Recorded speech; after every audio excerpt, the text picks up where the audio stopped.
So while folks are joining, I'll go ahead and just say hello and welcome from the Hopkins Business of Health Initiative. We're really glad to have you here for this latest in our series of webinars on conversations on the business of health. The topic for today's webinar is the evolving role of CMOs, Chief Medical Officers, in modern organizations. And our goal is really to have a discussion about this important role to many organizations. Some organizations that have had CMOs or medical directors for very long periods of time, and some organizations that are just now starting to investigate the possibilities of putting in a chief medical officer and thinking about what that might mean for their organization. And we're incredibly fortunate to have a wonderful range of panelists today to help us think about this question. And they represent not only public sector and private sector, but academic and more corporate settings. They come from a range of backgrounds and different approaches that have brought them to either the CMO role or a role in influencing the next generation of CMOs. And so we're very excited to hear their perspectives. And I'm honored to be one of the moderators for this discussion alongside Dr. Cheek, who has been involved in HBHI through our Graduate Institute and is a resident physician here at Johns Hopkins. So on behalf of Curry and I, welcome to the panel. And on behalf of HBHI and the Center for Innovative Leadership, our co-sponsor for today's webinar, we're really grateful for you being here and look forward to a great session. So with that, I'd like to turn to the panelists and just, say welcome. First of all, thank you for being here, and ask if you could share a little bit with us about, your background and journey that brought you either to your role as a CMO or your role in education and influence around future CMOs. And Dr. Rhee, maybe we could start with you. You're first on my left here. Great. Well, thank you, Chris, and thank you so much for inviting me to this esteemed panel. So it's an honor and a privilege to be here. So just quickly, my background might be a little different than the folks on this panel. So I'm from Toronto, Canada, so I'm a Canadian. So I'll give maybe a bit of a global perspective. I started off as a primary care physician in the financial district in Toronto, and not by design, but basically I was taking care of captains of industry. And then my early interest in clinical care was actually in travel and tropical medicine before it became sort of commonplace. So I was like, 30 years ago. So I ran a bunch of travel clinics and I kept bumping into these corporate medical directors and I had no clue what that was. And then there was an influential conference by the World Bank and actually by Dr. Bernanke at Johns Hopkins down in Washington about this international council. So I kept bumping into these corporate medical directors and said, what's all this about? And then I bumped into a bunch of mentors in Toronto. Canada's not as big as the United States in terms of the capital markets and what have you, but there were some influential folks early in my career, medical directors of the big banks, the insurance companies, the mining companies that sort of took me in to do sort of roles, I guess, and they were sort of the leaders. And then I realized I didn't know what I was doing on the industrial hygiene side of things. So I got a degree in occupational health and safety from McMaster to try to get a better understanding of these things. And then I was medical director for a bunch of, not medical director, physician for a bunch of industries. And then I guess I leapfrogged when I became an occupational physician for Husky Injection Molding, which is a metalworking company, and then for Scotiabank. So for a decade, I was their chief medical director. And then I overtook a corporate health company called Medcan in Canada, which was, I guess their claim to fame was it was a private healthcare facility in a socialized system. And we were basically providing occupational docs and corporate health services and preventative medicine to industry. And then during that time, I was exposed to Johns Hopkins International because they tapped our clinic to be their Canadian partners. And then I'm of the era of Dean Miller, the late Fred Brancotti, Charlie Cummings. And so I became part of their international network and I got a great exposure to wonderful mentors and kind of a global perspective. And then I guess our claim to fame was patient experience, user experience, the patient journey, digital health before it became commonplace. So we were kind of like a decade ahead. We were a bit more nimble because we're an outpatient clinic. And then during that time, through the corporate social responsibility, I got to do some stuff in Africa. So we did some stuff in Kenya with chronic disease management, leveraging or training community health workers in mobile health, for the non-communicable chronic disease risk management stuff. And that was, we did that for about 7 years and ran these medical camps. And then fast forward to now. So I was the chief medical officer at MedCan for about 15 years. And in 2019, I joined this group called OMERS. So OMERS is short form for the Ontario Municipal Employee Retirement System, which in layman's terms is a big pension fund. So one of the largest pension funds in Canada.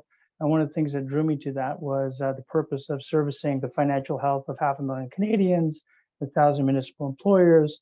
And these are the folks that kind of keep the lights on in our cities, the firefighters, the policemen, the folks that work day to day.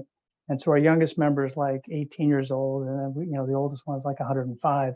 So we've got this interesting sort of longitudinal relationship across a heterogeneous population that's quite diverse. So that's kind of interesting. So my role at OMERS right now is threefold. One is because we're a pension fund, about 10% of our portfolio is in healthcare. So I help them with their healthcare investments, all the way from ventures, all the way up to capital markets and life sciences. So that's fun. And then the second lane is sort of typical occupational health, so wellness, disability management, et cetera. For a global company, we have offices globally. And then the third lane is value generation for our members. So those 500,000 Canadians, and trying to engage them in terms of what they need or what they find of value. So in terms of the social value generation. So of course, a lot of it was heavily weighted in the pandemic, webinars, education, but we're hoping that we might do something bigger in terms of aging well and life transitions. So, and I still see patients 2 days a week. So that's kind of my story, and I'll stop there. Well, thank you. And it's amazing. You started from the standpoint of, I didn't know what I was doing, but now, I mean, the journey you've been through and the amount of breadth that you cover in your current portfolio is impressive. And I know we'll be circling back around to those different flavors of the role that you play. I'd like to turn to Dr. McKenzie. Dr. Al mentioned, sort of enrolling in an occupational health training program as a way of starting to get more familiar with this area. And that's certainly your key domain. And so would love to hear about how you've come to some of these conversations as well. Thank you, Chris, and thank you for inviting me. I feel honored to be among these esteemed colleagues, to echo what Dr. Al said. So I am an OEM physician and an epidemiologist. I started out as an internist, and but I always had a heart for public health, and I didn't quite know how to bring that in. I worked as an internist. I trained at NYU Bellevue in internal medicine, and I stayed on with the working poor for a few years. And while I was there, a colleague told me about this field, and I thought, wow, who knew? This is exactly what I want to do. So I went back to train. I applied to only one program, Johns Hopkins, and that's where I got in. So I did my 2 years of training there, which is where I did the fellowship in OEM, occupational environmental medicine, as well as the epidemiology research track. Research was very important to me as well, because I wanted to know how to assess outcomes of what we do, how to measure what we do, to see exactly where we're going with our plans, whatever that might be. So after Johns Hopkins, I was recruited to University of Pennsylvania, Perelman School of Medicine, where I started off as director of clinical practice and eventually rose to become the inaugural chief of the division at University of Pennsylvania. And a couple of years after I arrived there, Dr. Emmett brought a very innovative train in place residency program to Penn and asked me to be his associate program director. And it was very, very different at the time. Most training programs were very traditional. You do your rotations, you do your MPH, and you're done. But this program was actually, we worked with people who were already mid-career. It was designed for mid-career physicians because the IOM had noted that there was a dearth of OEM physicians, and how can we increase, just to say there's still a dearth of OEM physicians. But the train in place program actually has trained about 8% of OEM physicians over the past decade, and has also been a pattern for a couple other train in place programs. So I was at Penn for a couple of decades. As a residency program director, we grew the program, quadrupled the funding, and doubled the number of residents. And and as division chief, I would say that chiefs of OEM do have some CMO roles because we manage populations. We can talk about that more later. And then I went on to Johns Hopkins to become a division chief there and professor PR of medicine, as well as the executive director for health, safety, and environment for the university and the health system. My current role is at OSHA, the Occupational Safety and Health Administration, as a medical officer, where my main role is enforcement. We also do train residents at OSHA. So pretty much that's how I ended up in the field and where I've come so far. Well, thank you so much. And certainly, I mean, the blossoming of this discipline, as you said, many vacancies still remaining, but you know, the growth of it concomitant with your leadership at these programs has been really exciting, and we look forward to hearing more. Let me turn to Dr. Rhee. So you come from a different perspective than sort of the occupational health track. And so curious about your journey and how that's brought you into this CMO role on the more consumer side. No, thank you, Chris, and thanks to the audience and my panelists. So I definitely want to reflect and respect, you know, the reality that there have been corporate medical directors or medical directors across all sectors. And in many ways, that's been with OEM background. But I will say my own experience is fairly different in that I started as a primary care physician, as a National Health Service Corps scholar in federally qualified health centers. And within 6 months, I was asked to be the medical director of the setting I was seeing patients as an internist and pediatrician in. And I had always had this interest in thinking big picture as well as clinically. So obviously a CMO is a physician and typically has a background in seeing patients. But this opportunity to think broader attracted me and look at ways in which you could move from one patient at a time to one population at a time, which is why I proactively also got a degree at the Kennedy School of Government at Harvard to complement my medical degree. So since then, I've been a serial CMO in nonprofit, public, and private sector settings. I was at the CMO at HRSA at the time of the Affordable Care Act, and I was the CMO at IBM at the time where really the AI winters have now stopped. And as we know, we can see now with Microsoft and ChatGPT, and AI is pretty much everywhere. And then most recently at CVS Health as the Aetna Chief Medical Officer. And so I've been privileged to have an opportunity to lead clinical clinicians across many different perspectives and industries. And I'm proud of the opportunities that CMOs have, not only through this pandemic, but as we go ahead and beyond. Well, thank you. And again, a similarly broad and diverse journey bringing you through a number of different settings. That brings us to Dr. Kalia to round out our panel as someone who sort of straddles a little bit of both worlds on the corporate and academic side. So welcome, and love to hear about your journey here. Sure. And again, thank you, Chris, for having me here. So I, like Judith, am also trained in internal medicine. So I trained in Connecticut with the Yale New Haven system for internal medicine. And during that time, I always knew I also liked public health. And so I'd done a lot of research and rotations in Africa, Uganda, South Africa. And so I knew I had this interest. I just didn't know the field of OEM existed at the time, similar to what some of the other panelists have said.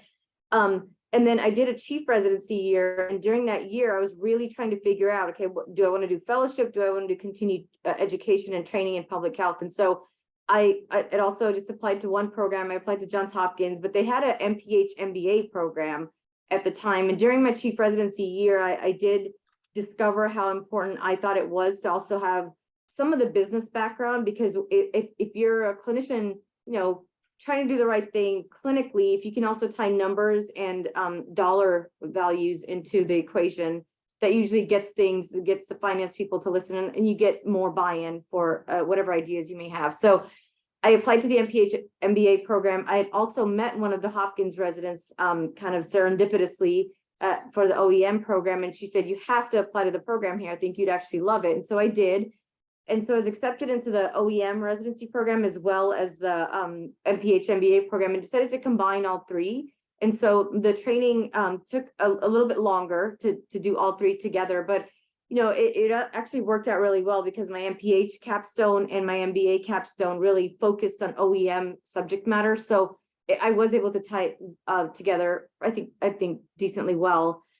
And then immediately after Hopkins, I went to work for New York Presbyterian at the Weill Cornell Medical College for a couple of years, and then came back to Hopkins and worked in the division of occupational medicine, similar to Judith, and was interim division chief there, as well as the executive director for health, safety, environment. And then since then, that was about 3 years ago when I left Hopkins, maybe 4 years ago now, but went into the corporate side, but continued to remain with the Hopkins research program. So we continue to do research on with many different insurance carriers looking at their claims data. So I still have my my research group that I work with at Hopkins, but now I'm in the corporate sector, and my current role is the chief medical officer at GE, which has been an incredible role, especially during the pandemic. So my most of my responsibility for the past 2.5 to 3 years has been around COVID, obviously, like navigating the company, and we have employees in 126 countries, and so trying to navigate globally how the company continues to produce our widgets, the products that we do, despite huge supply chain issues, lots of people being out for quarantine, isolation. And then now that we are COVID somewhat behind us, the company is also transitioning and evolving into 3 separate companies. So my role right now is focusing on the strategy involved with each of those 3 different spinoffs, and what I can do to help to ensure that every single one of the businesses that spins off has an appropriate medical org structure. So I speak to the leadership about if they should have a full-time CMO, part-time CMO, what different business models they can look at, and what support network they will need in order to be a completely separate legal entity. So that's in a nutshell what I do. Okay, thank you. And thank you all for your very comprehensive introduction. So what are the primary responsibilities for a chief medical officer, and which are the most surprising or unusual to you? So I guess we could start off with Dr. Kalia. Would you like to start? Sure. I think it runs the gamut. I mean, day to day, you are responsible for in the corporate sector. Each company has employees that are likely going to have some kind of work-related exposures that they have, whether it's musculoskeletal exposures, where it's chemical exposures. There could be a milieu of them, and so the chief medical officer typically oversees the surveillance program. So you'll work with other stakeholders in the company, like safety, like legal, so multiple other stakeholders, but your main goal is to make sure that we are doing everything, not just legally required to make sure that our employees are safe, but if there are any prevention programs that we can implement to prevent these injuries from occurring or these exposures from occurring. And then how are we following, if there are any employees that have been exposed, how are we following them and making sure that they get back to work safely and quickly. So that's one role, and that's like without anything else going on. So that's the surveillance work, and I call that more like the compliance baseline that you're hired for. But on top of that, we work a lot with the HR programs too. So for example, like we have around 198,000 employees. And so we want to make sure that the benefits that we're providing our employees are really tailored to what our employees' needs are. So if we're seeing a lot of musculoskeletal, mental health, and or cancer at the top of our minds, and we're also seeing that in the claim being reflected in the claims data, we want to make sure that the benefits that we're offering our employees are addressing their particular needs. So we look at different vendors that we could partner with to make our employees' lives easier. And then we monitor the progress over time. And so that's kind of the, you step above just the compliance and what the basics are that you have to get done to now you're really trying to look to optimize the programs. And I'd say I guess the surprising roles, I don't know if there's anything that surprises me too much anymore, because I think you get pulled in to any and every decision. But I think one thing that I have learned is how important it is to ensure that medical is involved with these large decisions. Because when you look at GE, for example, the fact that they're spinning off into 3 different companies, we made sure that they understood that there's ramifications, compliance ramifications, if medical is not pulled in. If they decide to split the company the organization up one way versus another, that can have compliance and legal and ramifications if medical is not also involved in the decision making. So I think that's been the biggest lesson to me during the spinoffs, is to make sure that up front we're very vocal about the importance of us being involved in the decision making, not making the decisions, but at least saying like, hey, we also need to think about this. Yeah. Thank you. And let's see, Dr. McKenzie, would you like to speak to that as well? Sure. I agree with everything Nimisha said. I've worked more in the healthcare setting, and again, it's managing population. So our goal is to keep employees safe and free from injury. So that involves surveillance programs like Dr. Kalia said. It also involves managing workers' compensation costs, because workers' compensation is the major insurer for workers, at least in the US. And costs were escalating in the 90s terribly. And so there were different strategies used, which were published. Again, I'm throwing Dr. Bernanke's name. I know Nimisha has worked with him as well. But I learned a lot from him during my Hopkins fellowship, and I took what I learned to Penn, and we were able to reduce costs by 50% within the first couple of years. So it's really important to look at costs, manage costs, to help the bottom line for your institution. In terms of taking care of workers, surveillance, where are they getting injured more or less? I did a study looking at motorized versus manual stretchers, and the injuries. We were getting so many injuries. And we found that the cost of the motorized stretcher would certainly take care of the workers' compensation costs and actually be less expensive and better for the employee. So things like that, I'm just giving examples because Nimisha sort of did a global, are important. So that's where the research piece comes in, and the epidemiology comes in, and OEM physicians are trained in epidemiology so that you can look for trends and fix them. We're trained in toxicology as well. There are a lot of exposures, could be the cleaning fluid, getting asthma. There might be animal workers. There's so many different types of workers within the healthcare setting, and also in the corporate setting as well. And so knowing the work, a part of our job is to know the work. What do they do? You may want to do a site visit. You want to go there and see what they do, see what environmental services is doing. Go to the silo, see what they're doing there, wherever you're covering, right? Right now we have a lot of workers who are exposed to ergonomic hazards.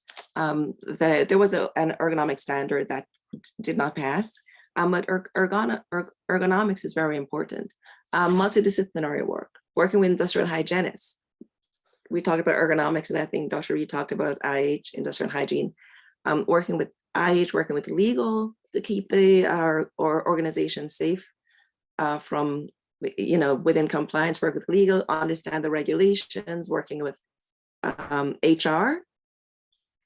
It's very multidisciplinary work. You have to be able to communicate with all the different players and work as a team, as well as work with the C-suite. So I'll stop there. I'm sure I'll leave some tasks for the other two. Thank you. And what about Dr. Rhee? Can you speak to that too? Yeah, look, a lot of things have been surprising. I think every CMO role is unique. So when I started in federally qualified health centers, the fact that I managed grants and had to apply for grants wasn't necessarily a skill that I had acquired during residency. When I was working at HRSA at the time of the Affordable Care Act, and we were touting that piece of legislation, I felt like a chief mascot officer because I was going all over the country speaking to the benefits of the ACA and how it was expanding access, especially for Medicaid populations. When I was at IBM, I learned a lot about what is being referenced here, OEM principles. I had an amazing OEM team that reported to me, and we were, with industrial hygienists and other types of clinicians. And it was exciting to learn that and just trust the team because IBM was in 170 countries.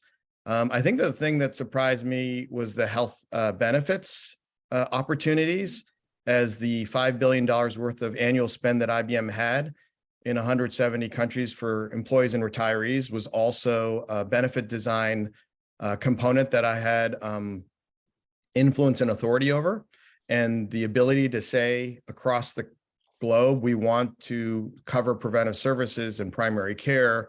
And these are basic principles, which also led to the creation of the Patient-Centered Primary Care Collaborative, was powerful. But I remember the challenge. I was like, oh, Seychelles, we have 2 employees there. We have to create a unique benefit design plan. We hired a couple of providers to provide those services to those IBMers and their family members. At IBM, I was also involved in the consumer side, which was the work we were doing in AI. So I had never thought I'd be approving commercials related to Watson. That was a unique thing. And then most recently at Aetna and CVS Health, you know, the opportunity to be a payer CMO and look at those partnerships with providers in value-based contracts, look at the clients, whether they be state governments or employers, but also to help build a health equity strategy, a mental health strategy for the company, and recruit the inaugural chief health equity officer and the chief psychiatric officer for the company were things that were really rewarding. Thank you. And then Dr. Ah. Well, yeah, I echo everything that's been said. Not much more to add at this point, but I guess a couple of the items to underscore that's already been said. One is definitely every industry is different. I've learned that is you have to be a quick learner, a quick understudy to really understand where the risks are. The other thing is effective communicator. I mean, the corporate physicians I've bumped into that survived, others that haven't, really good at sort of cutting through the noise. And so a lot of these corporations, they say, okay, you're a doctor, we get that, you're smart, we know your credentials, but do you understand our company or organization? How can you impact things? So being an effective communicator, and then, a term that I kind of thought about a lot during the COVID was anticipatory guidance. So, you're getting this crazy information all over the place, but sort of on these weekly huddles in the war rooms with the senior C-suite is sort of putting things in perspective, lowering the temperature, trying to give some anticipatory guidance. So that was sort of a thing. And then I guess in terms of surprises, it's kind of what Dr. Kalia was saying, is that this evolution over time from being like a frontline corporate doctor, just doing medicals, to being a subject matter expert brought in for certain sort of topics on whatever the chemical of the day is, to being more strategic. So, kind of being infused in those conversations, whether it's kind of the wave of inclusion, diversity of thought, who knows, but definitely there seems to be sort of an evolution of strategic thinking as it intersperses the different lines of the business. So I found out with my recent position is that it's been amazing that, I'm part of the operating committee. We have FaceTime with the CEO. And of course, what I've learned over my career is that a crisis, is always helps to amplify your profile very quickly. So I've got, always, infectious diseases, environmental disaster, whatever, but it does get you in the room pretty quickly. So if you can continue that momentum, that really is helpful. And the last comment I'll make is I realized that I became a symbol. So, a symbol of trust and a symbol of the enterprise cares about their employees, because we seem to be in this sort of wave of lack of loyalty with employees, lack of loyalties with the C-suite, with organizations, lack of trust. But then I'm not going to fire anybody. So I'm sort of not a threat, and particularly during a crisis in time of a pandemic, it was very important for me to establish trust and credibility in a quick manner across the whole organization. Frontline, middle managers, all the way up to the C-suite and external to the board. I was thrust in front of the board pretty quickly, when I started. So again, back to the concept of effective communication, risk management, anticipatory guidance. We are kind of a symbol, and you have to be adaptable to the times. Every industry is different. I'll stop there. Thank you. One thing that strikes me across these comments, first of all, just the range of impacts that CMOs have across the role. But several of you have mentioned kind of the importance of your background as practicing physicians, whether it's in the trust and sort of the symbolic representation that comes from that, but also in your own background and interests. And so I'm curious, when we think about the value of a CMO, who do you all see as your primary constituents? And if I can add a little wrinkle to this based on a question that's come in from a CMO who's one of our attendees, how have you thought about those constituents? How have you thought about sort of direct patient care as part of that constituent base as well? I know several of you maintain your direct care clinic hours, but how do you think about that transition and how much of that direct care you keep as you move into broader, more administrative constituencies? And I'll toss it out for anyone who feels excited, and then we'll go around.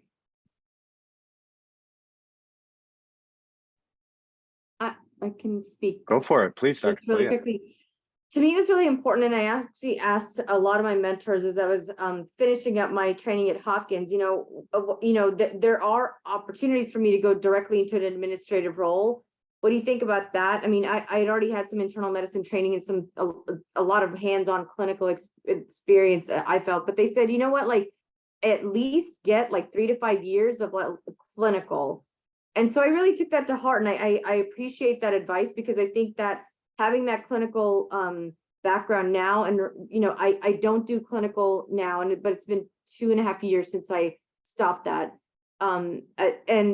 But remembering what it was like in the clinic, seeing a patient, hearing their frustrations, remembering what the scheduling was like, all of those day-to-day issues and topics that would come up that you wouldn't know necessarily unless you've been there and been part of the clinical team. I think that comes into really helps in my current position. So I appreciate that a lot. And I think, like, if the role permits, I would actually like to get back into clinical again, because again, I think it just adds to it. I'll go. Yeah, Look, please. Any Harris poll, when it comes to healthcare, typically has the physician at the highest level of trust. So as we've been talking about the importance of trust, I think is so foundational to what CMOs represent. And much of that trust has been engineered or recognized because, when you're in that stressful situation of a health crisis for you or a loved one, you typically will go to that physician who's looking to help support you and navigate you back to health. So I think that experience gives a lot of credibility when you're a CMO. And I encourage that CMOs of today or tomorrow should continue if they want to be clinical. I do think, though, that often the clinical aspects of your skill set or being called doctor can go against you in many diverse settings. I think while it can get you in the room as a trust broker, often there's a quick statement, well, you didn't know the business of, so much of this is called the business of health, right? Often you're viewed as someone who might have humanism, but doesn't understand the capitalism of how our system works. So there's a very different dynamic when you're in a clinical setting and you're ultimately accountable for those diagnoses and treatments for a patient.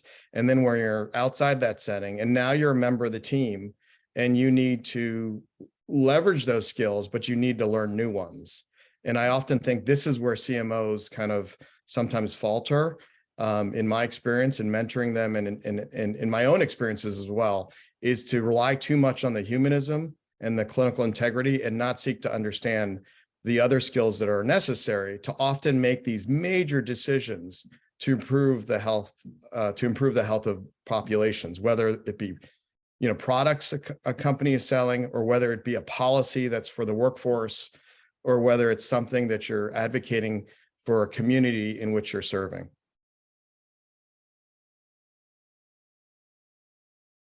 Dr. I know you had mentioned staying in clinical practice a couple days a week. Yeah, so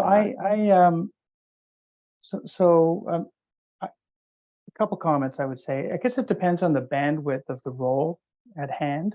So if you're dealing with something, it's really sometimes hard to do it part-time, and sometimes certain opportunities require to do it full-time. I am biased. My mentors throughout my whole career says never lose a stethoscope. Stay part of the tribe. It's very humbling, to kind of still do clinical medicine.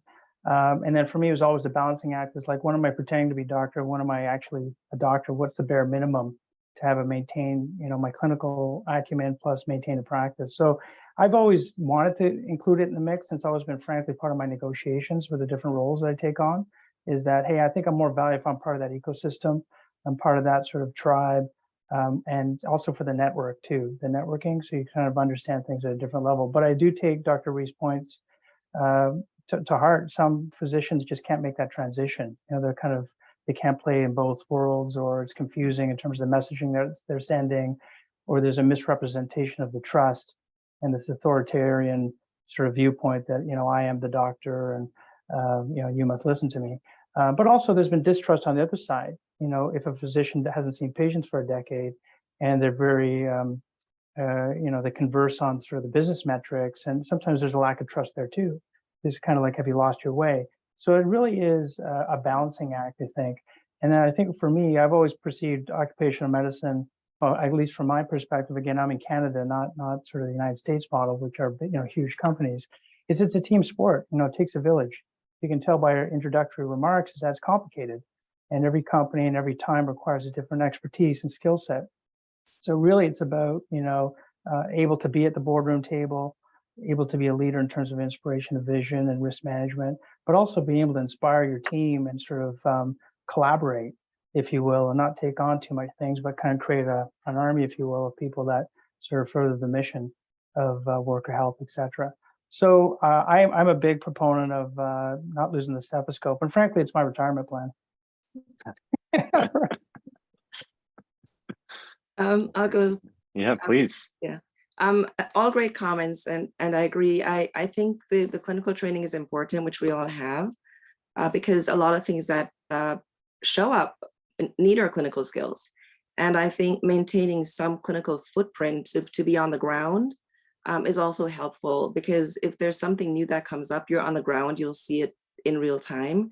Or if you need to write a protocol, say, monkeypox the other day showed up. If you're on the ground, you sort of have that intimate knowledge, so to speak, to write the protocols or the policies and so on. So I do think it's very important. What Dr. Rhee said echoes with me in terms of the business of health. In our residency program, we have different rotations that we have the residents go through, one of which is organizational management, which we very important to us. We actually have CMOs from different companies come in and do a workshop with our residents. We also have our residents rotate with them. So for example, Johnson & Johnson, we've sent our residents to. We have graduates who are CMOs at, say, Netflix, Unilever, BP, and so on. So we have that organizational management rotation, which is really helpful to help them speak the language. I think it was Dr. O mentioned the communication. If you can't speak the language, it's really difficult. They're not getting an MBA. Some of them have an MBA, like Nimisha, but at least they have that that introduction. Yeah. So I one last thing I was going to say is we also have go through an experience in a real TV studio speaking with the media, and we throw tough questions at them. This area is polluted because of your company. What are you going to do? Or you work in this area. What do you think? And we throw questions at them, simulating this experience, and our residents have actually found that very helpful. I saw one of them on I think CNN during COVID, and they gave a shout out to our program on LinkedIn. But yes, I think patient care is important, but sometimes it's very hard to keep doing it when you have a huge admin role. But if you've had it in the past, it's helpful too. Thank you, Dr. McKenzie. And so we spoke a little bit about the value of a CMO for an organization, and also the clinical care piece. I guess, can you speak to, I guess, how a CMO approaches building a culture of health for an organization, either for employees, as in total worker health, or other constituents such as consumers or communities?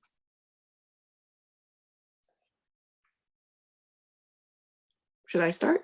You can start, or if you don't mind. Yeah, so that's an excellent question. Very important to have a culture of health. in the workplace. Our workers are our most important asset. We saw during COVID where without a worker, the economy would not run. And so how do we keep our workers safe?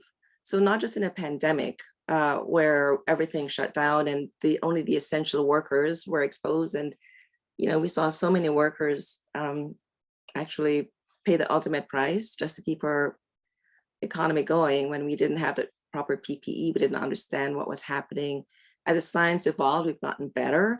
So I think that's a lesson for us to not forget, right? Another pandemic is promised. We don't know when, but certainly not forget the lessons we've learned. In terms of a culture of health, we can talk about wellness and mental health, which has been a big buzzword since the pandemic.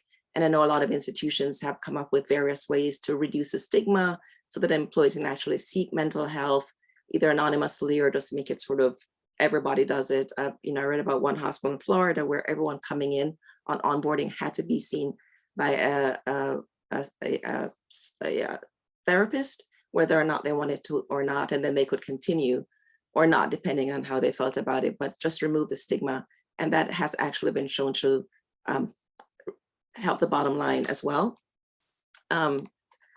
So right now we have a huge number of organizations appointing chief wellness officers, which are dealing with a specific issue.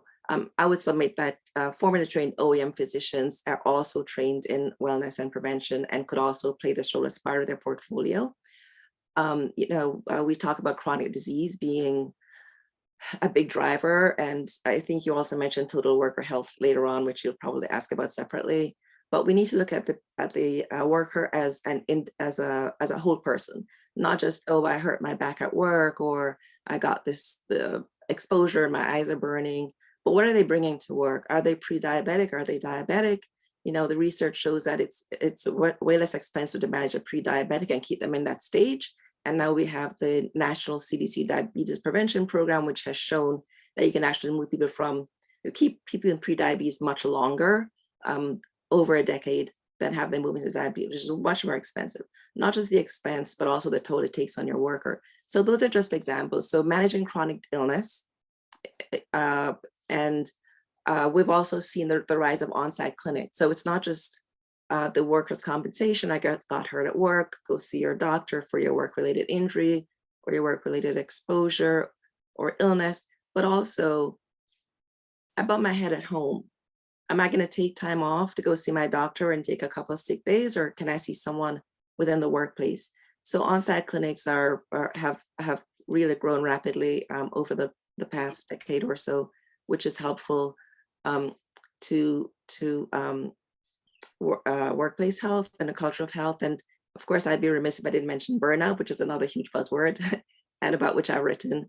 I'm an OEM doctors. OEM physicians have the lowest burnout rate. Whether that's because we know about burnout and we can manage it ourselves, or because of the different things that we do to sort of diversify our work. So it's not 100% patient care. Those are the 100% patient care have the highest burnout, and certainly, other professions, legal and so on and so forth. So a culture of health is important, and having a strategic, intentional plan for your workforce, doing surveillance to see exactly where the gaps are and focusing on those mostly, as well as other things, would be important. Thank you. And Dr. Rhee, would you like to speak to that as well? Yeah, so I have to admit, when I transitioned from the nonprofit and public sector to the private sector, this was very important to talk about the concept of a culture of health. And I would add on a culture of health and performance. And I'll put it in the chat. There have been articles that have demonstrated that there's a correlation between those companies that have a culture of health and their stock price. And in my opinion, the need is to keep highlighting that a culture of health delivers business performance. When I was at IBM in 2012, and I remember trying to really, think with a public health paradigm, what could we do to advance a culture of health and performance? We worked with Harvard and the Robert Wood Johnson Foundation, and we were fortunate with Dean Quelch, who's the dean at the University of Miami, but also one of the first persons to get a degree at Harvard School of Public Health and the Harvard Business School. he wrote this wonderful book with some funding from the Robert Johnson Foundation that talked about the 4 dimensions that every company has to advance a culture of health. It was consumer health, which is the products you sell. And I think a perfect example of this is how CVS gave up tobacco and lost billions of revenue because it wanted to create a culture of health, and it rebranded its company to CVS Health. So thinking about what you sell, promoting health. Employer health, as we've been talking about, of course, is an essential component. And I continue to believe OEM physicians and clinicians can be the leaders in all these 4 dimensions. But of course, they recognize the importance of employer health. The third area is community health. And so all organizations and companies, especially the Fortune 500, typically have foundations. They have initiatives that work. I worked with the IBM Foundation. I worked with the CVS Health Foundation, and was often asked when it came to our healthcare initiatives, what work can you do, whether it was Project Health or Health Zones, or the investments we were making in India and other parts of the world related to our corporate service corps when I was at IBM. So there's a lot of opportunities to contribute to community health and the way in which a company or organization tries to advocate for that in the places where they have their customers, but where also they have their workforce. And then the fourth area is environmental health. And we all recognize climate change. My older daughter reminds me all the time about the decisions I have to make in terms of, cutting things down and thinking thoughtfully about how we're all contributing to climate change as individuals, but especially as organizations. How can we, and the impact of climate change will be horrible for inequities and health inequities and disparities. So how can we as organizations and companies think of carbon neutral strategies for the ways in which we acquire our supplies, and we also promote, and build our products to think about reducing, the impact on climate change. So I like to say, simply put, healthy people, healthy business, healthy planet, healthy community, culture of health for performance. Okay, thank you. And Dr. Dr. Kalia, would you like to speak to that as well? Oh, thank you. To me, I love that framework, and I think that's really a great way to look at it. For me, also in my role, I know I've heard this in a few meetings, like what I've already become is, well, Nimisha, tell us about the health aspects, or what are we not thinking about here from the medical side? And I think that's really important, because again, anytime there's a design change, and even the built environment that our employees are working in, my role, as I see it, is to also promote, like, okay, do we have walking trails? Do we have healthier options? Do we have labels on our foods that let our employees know? These are like very practical ways that I can think of that we're making sure that they're as healthy as possible. And then I do try to, we did a lot of forums, especially during COVID, because there was a lot of questions and concerns from our employees. And I think the medical role is very specific. So obviously every employee knows I work for the company, and my role is to keep the company's doors open and make sure that we are again, performing for our shareholders.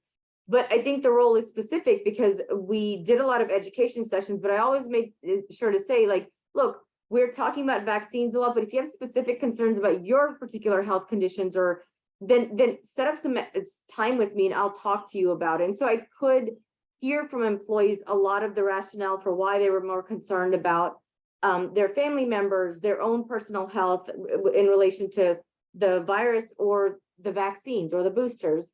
And that's feedback that I could, on an aggregate, bring back to leadership and say, here, this is what the concerns really are. So we really do need to address this. So I think that level of, and it comes from top down, our CEO down has said, act with humility, try to be as transparent as you possibly can with the knowledge that you have. And I think it's permeable throughout the organization, especially when it comes from top down. And so building this culture of health, I think, also has to be that you have employees that are not afraid to speak up and say what their concerns are and ask leadership for help in addressing those. And then we come back with some hopefully good options. So to me, building this culture of health starts with trust. it starts with trust from me, trusting my leaders and seeing that they are actually following through with what they're saying, with the acting with humility, leading with transparency, and focusing on the mission at hand. But then also, like, it also means that I'm also hopefully providing a forum for trust and confidence in with the employees that I serve. And so that's how slowly over time, I think medical certainly built a reputation for that. Especially during COVID, I think our roles were elevated a lot more, and we're really focused on, for the future, delivering this very healthy culture that we're focused on, not just their physical health, but their mental health, financial health, like looking at all facets of the total worker health. I think Dr. McKenzie had mentioned before. Thank you. Mm-hmm. Dr. Ross, yeah. So great comment from the panelists. It looks like I'm in the summarizing role. But a couple comments come to mind. I had the privilege of attending a talk recently, and Dr. Kalia was also at that meeting, from Dr. Fabius, who's done some of that research on the return on investment as relates to culture of health, and also on Hopkins, Dr. Rich Saphir, who also have come up with Dr. Allen, sort of a model of the culture of health, which incorporates, norms, shared values, peer support, social climate, leadership buy-in. So there's a lot of great models, and I love, Dr. Rhee, your reference to those different pillars as it relates to, healthy company, healthy community, healthy employees. That makes a lot of sense. What we've done at our company is, it takes a village. And it's really about creating these daily habits and sort of a mentality that people think that it's a company that cares about you, and that also cares about our customers, and also in terms of the communities and how we can serve, sort of a servant attitude. And what we've done, or what I've tried to do, is incorporate it with the corporate strategy, our people strategy, like the wellness strategy, embedded with the strategic vision on the operating plan, so that it's part of the formula. So I've kind of listened first and tried to embed kind of the wellness strategy within that. And then the other thing too is, part of my roles on the investment side. So ESG is really big. We're looking at the UN Sustainable Development Goals. We're looking at different ways to measure what companies we invest in that are compliant with climate change, but now the social determinants of health and these different kind of measurements. So I think that's sort of an evolving area. The buzzword I've been hearing a lot about is something called biodiversity. So not just for climate change, but planetary health. And so is this kind of an evolving role for the CMO to influence, our companies in terms of their footprints, not just on the climate environmental side, but also on the social side. So I think that also is a kind of a culture of health also. So it really is sort of a day-to-day habit.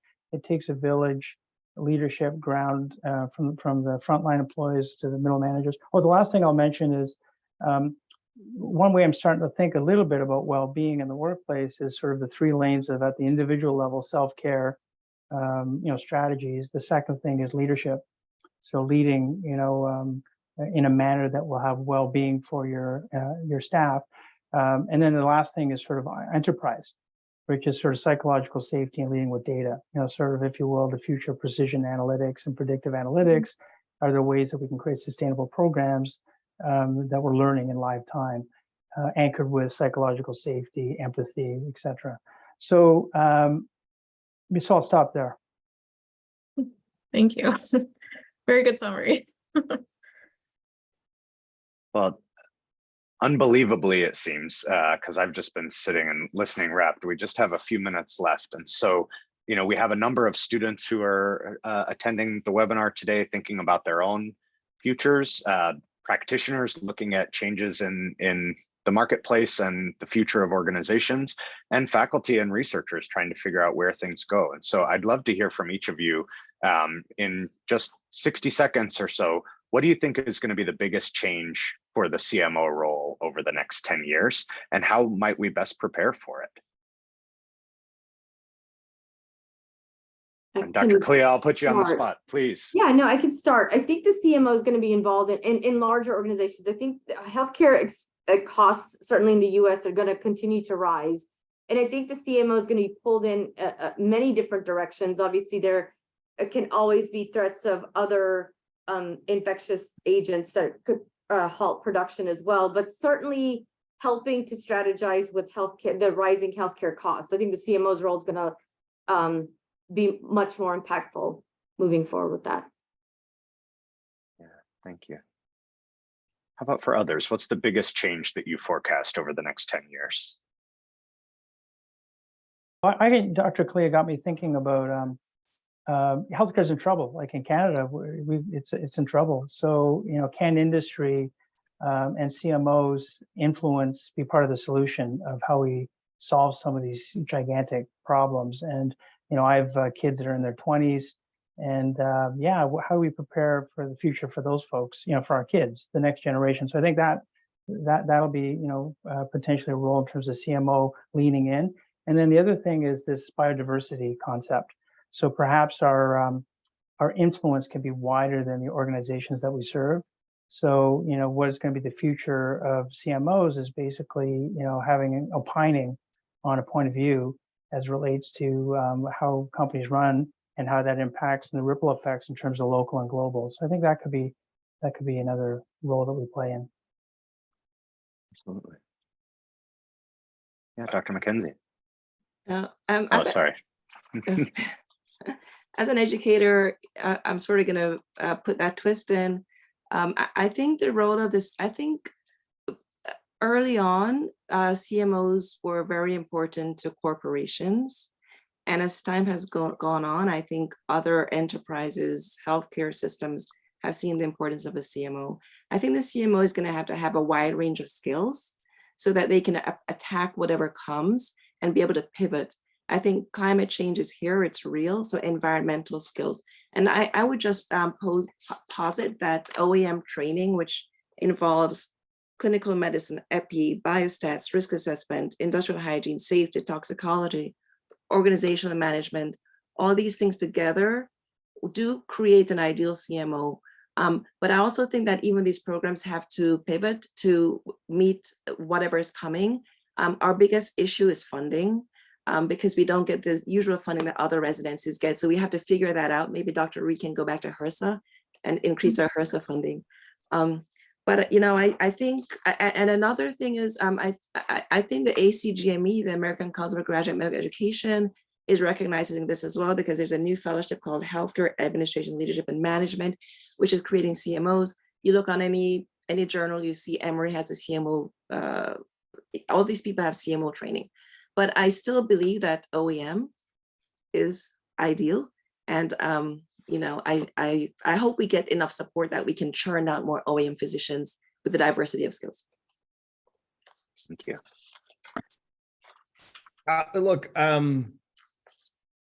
so what I would challenge that I am worried and concerned about the next 10 years, right? So you want me to predict. I think it's on us and the people on this call and the leaders of today and tomorrow to assert that every company is a health company, which I think this pandemic made us realize that this is the case, that there are leaders like those here and leaders of the future that need to work. I agree with humility, but I also think it's important to be assertive about, I mean, in the same way you would assert as a clinician, as a physician on behalf of your patient, you know, when you're in these roles, you have to assert on behalf of an organization across all four of those dimensions.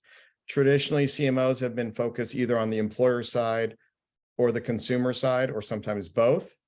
But I think there's opportunities in environmental health and in community health, even more than today. I put in a survey of 1,000 businesses where they asked culture of health, and the two of the four dimensions were not as strong, they felt, the environmental and the community. So there's so much more opportunity to influence health in companies, to deliver that performance, and to have CMOs of the future. Actually, they should report to the CEO, simply put. And of course, in healthcare organizations, they already do.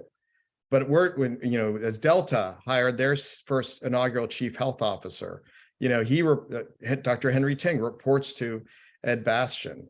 I do think while, you know, there's got to be an appreciation and recognition that OEM physicians have the skills and the talent to be CMOs, I do think it'll be very multidisciplinary. The CMOs of the future will not only be exclusively OEM, but I will do my best to get funding for you because I recognize there's lots of opportunities, but I think the future physician leader should report to the CEO, should address all 4 dimensions of health, and should deliver business performance. And on behalf of the Hopkins Business of Health Initiative, I'd like to thank our participants, and then also special thank you for our panelists, Dr. McKenzie, Dr. Rhee, Dr. Kalia, and Dr. Ah, and also my co-moderator, Dr. Myers. Thank you all so much for joining us today. Thank you. Thank you, everybody. Thank you. Thank you.